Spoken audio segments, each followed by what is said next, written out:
एक बड़े हरे भरे जंगल में जहां ऊंचे ऊंचे पेड़ और रंग बिरंगे फूल थे, एक कबूतर रहता था। उसका नाम था कबूतर। कबूतर बहुत शांत पंछी था। उसके पंख मुलायम ग्रे और व्हाइट थे। वो धीमी प्यारी गुटर गूं करता था। उसकी आवाज बहुत सॉफ्ट और सूदिंग थी, जैसे कोई लोरी।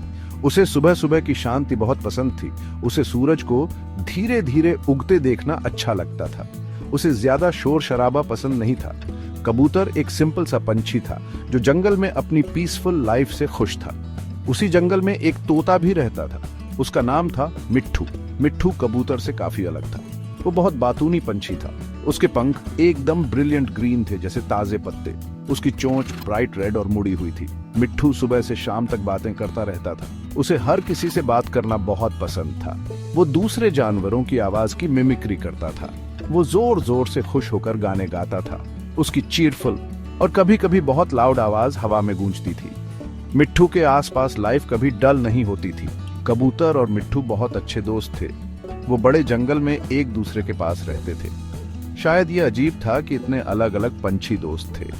कबूतर, जो इतना शांत और थॉटफुल था, उसे मिट्ठू की लगातार बातें अम्यूजिंग लगती थीं। मिट्ठू, जो इतना फुल ऑफ एनर्जी और बातों से भरा था, उसे कबूतर का शांत साथ अच्छा लगता था। उसे पता था कि कबूतर एक अच्छा लिसनर है। वो कई घंटे साथ बिताते थे। वो बेरीज और दाने शेयर करते थे। जंगल उनका शेयर्ड घर था। वो एक दूसरे को अपने स्पेशल तरीके से समझते थे, बातों या चुप्पी से भी परे। हर रोज मिट्ठू कबूतर को स्टोरीज सुनाता था। वो दूर खेलते हुए बंदरों के बारे में बताता था। वो उस स्पार्कलिंग नदी के बारे में बताता जो उसने देखी थी। कभी कभी उसकी स्टोरीज असली होती थी और कभी कभी वो मन से बना लेता था। कबूतर पेशेंटली सुनता था। वो धीरे धीरे अपना सिर हिलाता था। उसने कभी मिट्ठू को चुप रहने के लिए नहीं कहा। उसे मिट्ठू का साथ अपने शांत दिन में एक लाइवली स्पार्क जैसा लगता था। उनकी दोस्ती एक जेंटल चीज थी। ये एक स्पेशल बॉन्ड था जो जंगल के पुराने पेड़ों की हरी छाव में पला बढ़ा था। कबूतर और मिट्ठू एक बहुत बड़े आम के पेड़ पर रहते थे। ये पेड़ पुराना और स्ट्रांग था। उसकी बहुत सारी लंबी डालियां थीं जो हाथों की तरह फैली हुई थीं। तेज गर्मी में इस पर मीठे पीले आम लगते थे। कबूतर ने अपने लिए एक साफ सुथरा छोटा सा घोंसला बनाया था। उसने छोटी छोटी टहनियां और नरम घास यूज की थी। उसका घोंसला बहुत कोजी था, लेकिन मिट्ठू को घोंसला बनाना ज्यादा पसंद नहीं था। उसे आम के पेड़ के तने में एक कंफर्टेबल छेद मिल गया था। घोंसले बनाना तो बहुत काम है मेरे दोस्त, मिट्ठू हंसते हुए कहता। उसे रेडीमेड घर ज्यादा पसंद था। उनके दिन यूजुअली सूरज की पहली किरण के साथ शुरू होते थे। सुनहरी किरणें पत्तों के बीच से झांकती थीं। मिट्ठू सबसे पहले उठता था। गुड मॉर्निंग कबूतर, गुड मॉर्निंग दुनिया। वो जोर से चहचहाता। वो हमेशा फुल ऑफ एनर्जी रहता था। कबूतर धीरे धीरे अपने जेंटल तरीके से उठता था। वो ग्रेसफुली अपने पंख फैलाता था। फिर वो मिट्ठू को धीरे से गुटर गूं करके गुड मॉर्निंग कहता। मॉर्निंग ग्रीटिंग्स के बाद वो साथ में उड़ जाते थे। वो जंगल में टेस्टी बेरीज और ताजे दाने ढूंढते थे। खाने के बाद वो अक्सर गेम्स खेलते थे। कभी कभी वो पास की नदी तक फ्लाइंग रेस करते थे। कबूतर एक स्टेडी और स्ट्रांग फ्लायर था। वो सीधा और फोकस्ड उड़ता था। मिट्ठू बहुत क्विक था, लेकिन वो बहुत आसानी से डिस्ट्रैक्टेड भी हो जाता था। हो सकता है वो किसी सुंदर फूल को एडमायर करने रुक जाए या फिर किसी दूसरे पंछी का गाना कॉपी करने की कोशिश करे जो उसने सुना हो। इसलिए कबूतर यूजुअली ये छोटी रेसेस जीत जाता था। मिट्ठू को हारने का कभी बुरा नहीं लगता था। वो बस अपनी चीरफुल हंसी हंस देता था। उसे जीतने से ज्यादा गेम खेलने में मजा आता था। शाम को जब सूरज डूबने लगता, वो अक्सर साथ बैठते थे। वो आम के पेड़ की अपनी फेवरेट डाल पर बैठते थे। वो आसमान को रंग बदलते देखते थे। वो नीले से ऑरेंज, फिर पिंक और पर्पल हो जाता था। मिट्ठू इस समय थोड़ा शांत हो जाता था। वो कबूतर को धीमी आवाज में सुंदर रंगों के बारे में बताता था। कबूतर सुनता, दिन के पीसफुल अंत का मजा लेते हुए। जंगल की आवाजें शांत हो जाती थी। ये दोनों दोस्तों के लिए एक लवली सीरीन समय होता था। उन्हें अपनी लाइफ सच में बहुत पसंद थी। एक ब्राइट और सनी दोपहर में मिट्ठू उड़ रहा था। वो प्लेफुल मूड में था। वो हमेशा नई और इंटरेस्टिंग चीजें ढूंढता रहता था। उसे शाइनी चीजें खास तौर पर पसंद थीं। जब वो घनी झाड़ियों के ऊपर से उड़ रहा था तो नीचे कुछ चमका। उसकी नजर तुरंत उस पर पड़ी। वो शाइनी चीज क्या है? उसने खुद से चहचहाया। वो बहुत क्यूरियस था। वो पास से देखने के लिए नीचे झपटा। उसने सोचा कि शायद कोई खोया हुआ जूल या कोई कलरफुल कीड़ा होगा। वो फुदक कर और पास गया। उसके हरे पंख गहरे पत्तों के सामने चमक रहे थे। लेकिन अफसोस, वो शाइनी चीज कोई हार्मलेस छोटी मोटी चीज नहीं थी, वो एक शिकारी के जाल का हिस्सा थी। एक निर्दयी शिकारी ने वहां जाल बिछाया था भोले भाले पंछियों या छोटे जानवरों को पकड़ने के लिए। मिट्ठू अपने एक्साइटमेंट में जाल की पतली रस्सियां नहीं देख पाया। वो जाल के पास एक छोटे स्पार्कलिंग पत्थर पर ज्यादा फोकस्ड था। अचानक जैसे ही वो फुदका, उसका छोटा सा पैर एक फंदे में फंस गया। उसने ऊपर उड़ने की कोशिश की, लेकिन जाल ने उसे एक झटके से पीछे खींच लिया। उसने डेस्परेटली अपने पंख फड़फड़ाए। हेल्प! अरे मेरी मदद करो! वो जोर से चिल्लाया। वो बहुत बहुत डर गया था। कबूतर आम के पेड़ पर पीसफुली आराम कर रहा था।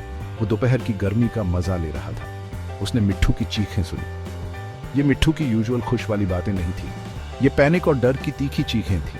कबूतर तुरंत समझ गया कि उसका दोस्त सीरियस ट्रबल में है।